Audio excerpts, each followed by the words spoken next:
Mga kabrigada, ang biktima nga 12 anyos nga dalagita nga si Crystal Joy Abarquez kinsa unang report nga nawala niya tong Pebrero 11 tuig 2026 napalga ni pasado alas 5 kagahapon na sa hapon diri sa boundary sa Barangay Ibo ug Barangay Kabituunan, Dakbayan sa Toledo. Kani nga lugar nga atong gibarugan mao ni ang giub nga bahin sa maong lugar kung diin napalga na ang gihikot nga patayng lawas sa maong biktima. Mao ni mga kabrigada ang kahoy nga gihiktan sa lawas sa biktima na ugkat na ni o nadiskubrihan ang patayng lawas sa biktima sa dihang ang tiil niini gitangag sa usa ka iro ug nadumduman jud niini ang patayng lawas nga kun diin nahimutang ang biktima.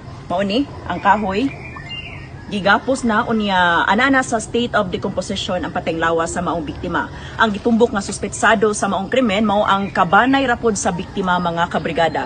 At tangi ang dugang detalye niini may labot na lang pod sa atong pakiginabi sa maong suspetsado gikan diri sa Toledo City.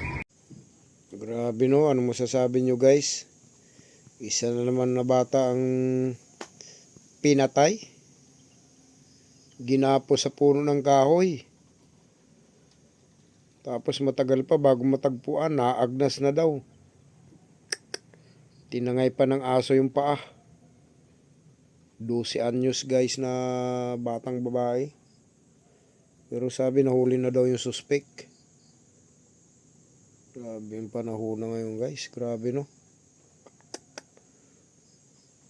Walang awa pag pumapatay na ng tao.